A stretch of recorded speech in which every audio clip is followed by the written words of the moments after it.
Hello, Eastside Youth. Hopefully you guys are doing well this week. This is your midweek encouragement and check-in video. Just a couple reminders. This Sunday, normal youth group time, we're starting at 4 o'clock, but we will be leaving the church and going out and being able to show some love for the widows in our church. So I've got Miss Goldie has picked up a bunch of chocolate roses, and we've got those cards that you guys made, and we've got some other folks in the church who are going to help us deliver those. But we're going to be delivering Valentines to some folks in our church this Sunday. So come, be ready for that. Wear some shoes, because you might have to do a little bit of walking, but not too much, because we're going to be doing some driving as well. And it's not supposed to be the best weather, so we'll make sure that we have the appropriate stuff for you guys.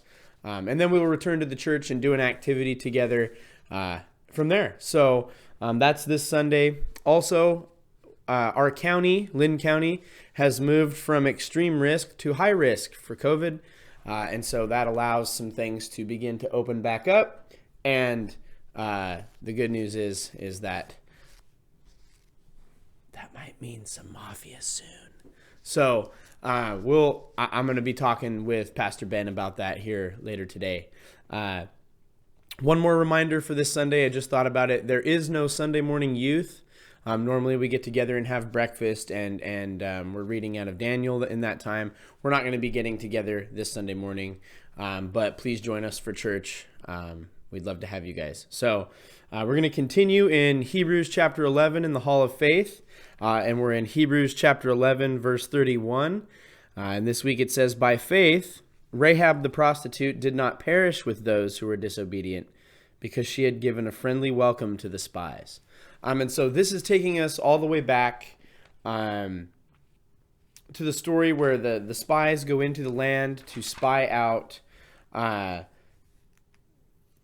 go in to spy out the land, and they come to the area and they're spying it out, and they enter this home of Rahab, and Rahab was a prostitute, and she hid the spies, the Israelite spies, because Rahab believed that after hearing, and remember she said, our town and our city, we have heard about you guys, and we've heard about your God, and we've heard about the things that God has done for you up to this point.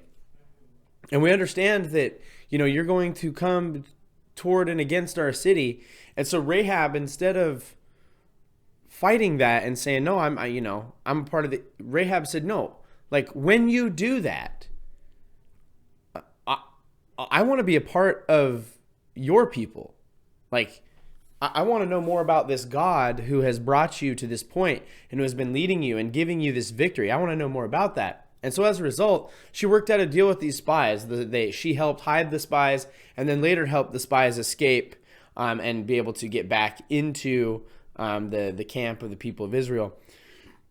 But when she did that, they worked out this deal with her, and they said, hey, when this time comes, tie this scarlet cord in your window of the outside of the wall. So they had like houses built into the outside like wall of the city. And so when they got ready to come in and take Jericho, she tied this cord out there, signifying like, hey, that's where Rahab and her family lives. And as a result, like, she was spared. They rescued her and her family, and she was spared from that. And then, later on, she becomes a part of the family of God. And even like in the genealogy of Jesus, she's listed as one of these women who is a part of Jesus's family. And so, Rahab was a foreigner. She was a person who lived in Jericho. But she counted associating with the people of God, even though, she was part of this big city, this fortress. She counted being a part of the people of God, not only enough to give up the ties to her city and probably to some of the false gods that she had there, but to put it really all on the line and say, no, I believe that God is going to give you this because I've been watching him do it across the Jordan, and now you've crossed over and you're into our side. and she said, I want to be with you guys. So I'm going to help these Israelite spies so that way I can stay safe. And even though like Rahab, you know, she's called a prostitute. She had a profession that wasn't the most upstanding, but she responded in faith to the things that she had heard about Israel's God, not even having all the knowledge of who this God was, but she responded in faith saying, well, that God keeps his promises. And he's an active God, and he's with his people, and he gives them victory. And so I want to be a part of those people. And because of her faith, she's not only saved from when they take Jericho, and we talked a little bit about the walls of Jericho last week, but she is then also included in the family line of Jesus. And so Rahab is this excellent reminder that, you know, they came in to take Jericho, but you have this foreigner who is brought into the family of God, the people of God, because of her faith, even though she was an outsider.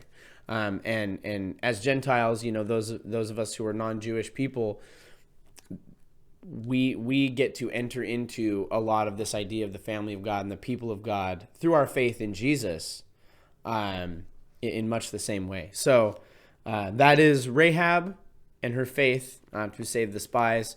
Next week is going to look a little different in our study, because next week the author of Hebrews kind of just boom, boom, boom, boom, boom, like fires a whole bunch of names off really quick. And so we might spend like weeks on a single verse. So stay tuned for that. But I hope you guys are having a good week. Enjoy the sunshine, because it's not going to last too long here.